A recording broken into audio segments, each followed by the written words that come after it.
Good evening from Hofstra University in Hempstead, New York. I'm Lester Holt, anchor of NBC Nightly News. I want to welcome you to the first presidential debate. The participants tonight are Donald Trump and Hillary Clinton. This debate is sponsored by the Commission on Presidential Debates, a nonpartisan, nonprofit organization. The commission drafted tonight's format, and the rules have been agreed to by the campaigns. The 90-minute debate is divided into 6 segments, each 50 minutes long. We'll explore 3 topic areas tonight: achieving prosperity, America's direction, and securing America. At the start of each segment, I will ask the same lead-off question to both candidates, and they will each have up to 2 minutes to respond. From that point until the end of the segment, we'll have an open discussion. The questions are mine and have not been shared with the commission or the campaigns. The audience here in the room has agreed to remain silent so that we can focus on what the candidates are saying. I will invite you to applaud, however, at this moment as we welcome the candidates. Democratic nominee for President of the United States, Hillary Clinton, and Republican nominee for President of the United States, Donald J. Trump.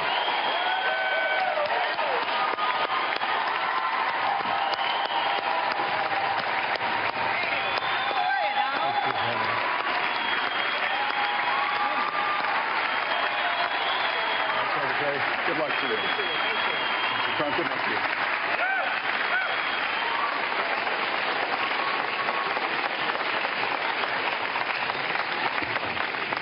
Well, I don't expect us to cover all the issues of this campaign tonight, but I remind everyone there are 2 more presidential debates scheduled.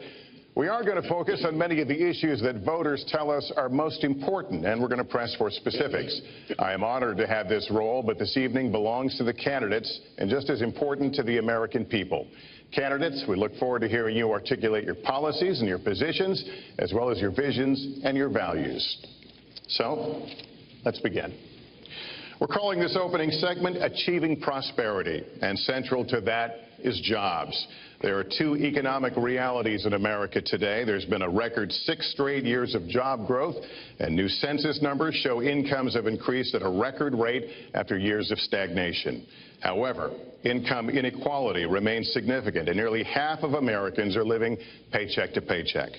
Beginning with you, Secretary Clinton, why are you a better choice than your opponent to create the kinds of jobs that will put more money into the pockets of American workers? Well, thank you, Lester, and thanks to Hofstra for hosting us. The central question in this election is really what kind of country we want to be and what kind of future we'll build together. Today is my granddaughter's 2nd birthday, so I think about this a lot. First, we have to build an economy that works for everyone, not just those at the top. That means we need new jobs, good jobs, with rising incomes. I want us to invest in you. I want us to invest in your future. That means jobs in infrastructure, in advanced manufacturing, in innovation and technology, clean renewable energy, and small business, because most of the new jobs will come from small business. We also have to make the economy fairer. That starts with raising the national minimum wage and also guarantee, finally, equal pay for women's work. I also want to see more companies do profit sharing. If you help create the profits, you should be able to share in them, not just the executives at the top. And I want us to do more to support people who are struggling to balance family and work. I've heard from so many of you about the difficult choices you face and the stresses that you're under. So let's have paid family leave, earned sick days. Let's be sure we have affordable child care and debt-free college. How are we going to do it? We're going to do it by having the wealthy pay their fair share and close the corporate loopholes. Finally, we tonight are on the stage together, Donald Trump and I. Donald, it's good to be with you. We're going to have a debate where we are talking about the important issues facing our country. You have to judge us. Who can shoulder the immense, awesome responsibilities of the presidency? Who can put into action the plans that will make your life better?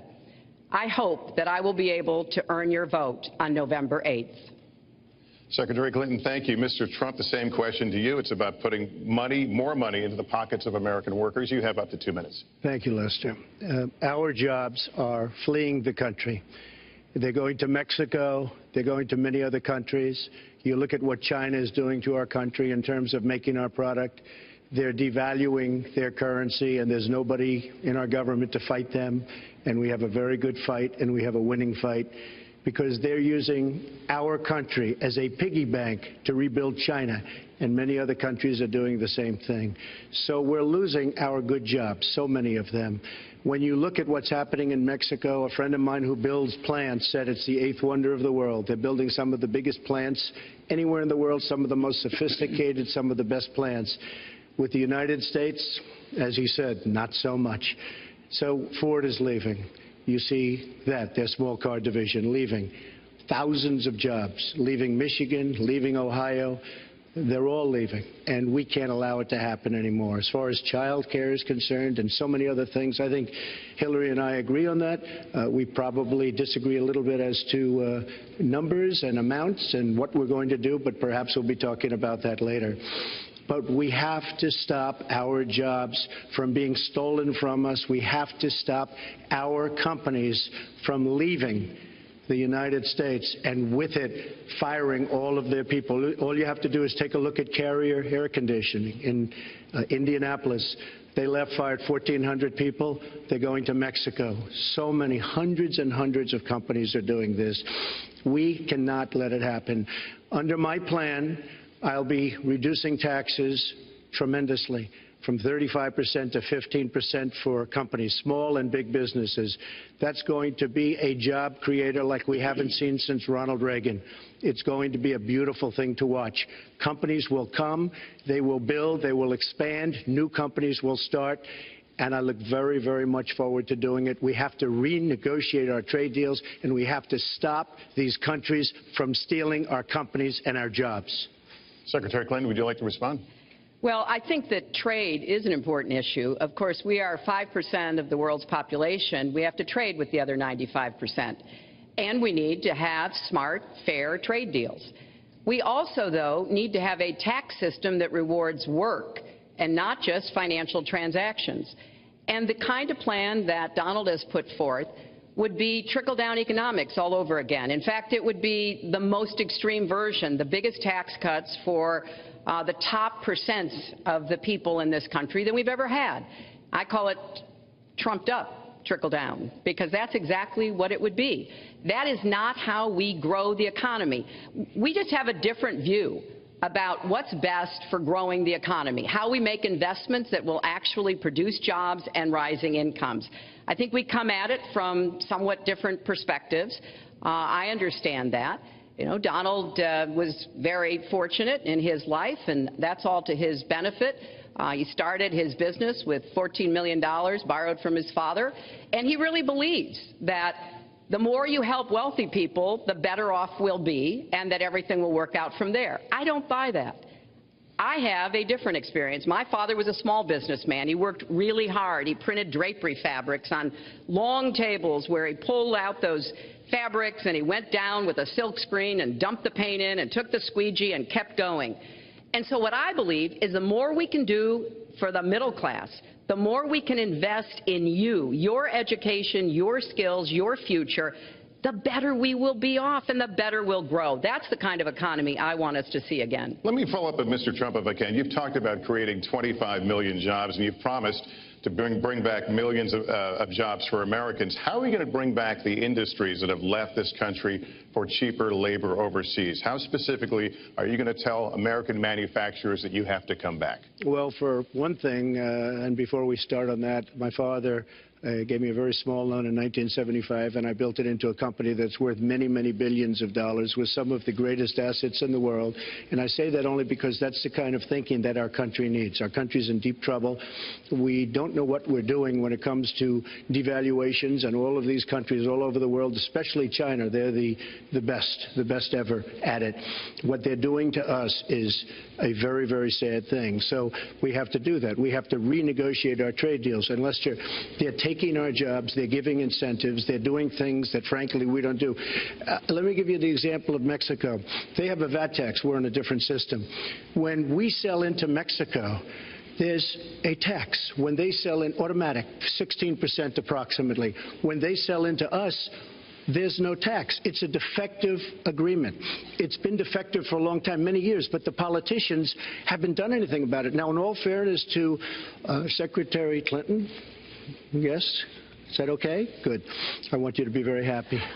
It's very important to me.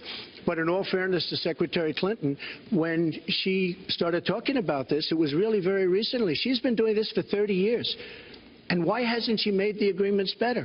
The NAFTA agreement is defective just because of the tax and many other reasons, but just because of the fact. Let me interrupt just a moment. Secretary Clinton and others, politicians, should have been doing this for years, not right now because of the fact that we've created a movement. They should have been doing this for years. What's happened to our jobs and our country and our economy generally is, look, we owe $20 trillion. We cannot do it any longer, Lester. Back to the question, though, how do you specifically bring back jobs? American manufacturers, how do you make them bring the jobs back? Well, the first thing you do is don't let the jobs leave. The companies are leaving. I could name, there are thousands of them. They're leaving, and they're leaving in bigger numbers than ever. And what you do is you say, fine, you want to go to Mexico or some other country, good luck. We wish you a lot of luck. But if you think you're going to make your air conditioners or your cars or your cookies or whatever you make and bring them into our country without a tax, you're wrong. And once you say you're going to have to tax them coming in, and our politicians never do this, because they have special interests, and the special interests want those companies to leave, because in many cases they own the companies. So what I'm saying is we can stop them from leaving. We have to stop them from leaving, and that's a big, big factor. Let me let Secretary Clinton get there. Let's stop for a second and remember where we were 8 years ago. We had the worst financial crisis, the Great Recession, the worst since the 1930s. That was in large part because of tax policies that slashed taxes on the wealthy, failed to invest in the middle class, took their eyes off of Wall Street, and created a perfect storm. In fact, Donald was one of the people who rooted for the housing crisis. He said back in 2006, gee, I hope it does collapse because then I can go in and buy some and make some money. Well, it did collapse. That's called business, by the way. 9 million people lost their jobs, 5 million people lost their homes, and $13 trillion in family wealth was wiped out.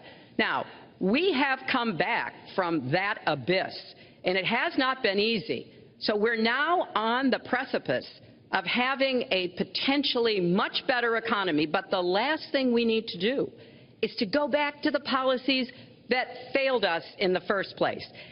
Independent experts have looked at what I've proposed and looked at what Donald's proposed, and basically they've said this, that if his tax plan, which would blow up the debt by over $5 trillion and would in some instances disadvantage middle-class families compared to the wealthy, were to go into effect, we would lose 3.5 million jobs and maybe have another recession. They've looked at my plans and they've said, okay, if we can do this, and I intend to get it done, we will have 10 million more new jobs because we will be making investments where we can grow the economy. Take clean energy. Some country is going to be the clean energy superpower of the 21st century. Donald thinks that climate change is a hoax perpetrated by the Chinese. I think it's real. I do not say that. And I think it's important that we grip this and deal with it, both at home and abroad. And here's what we can do. We can deploy 500 million more solar panels. We can have enough clean energy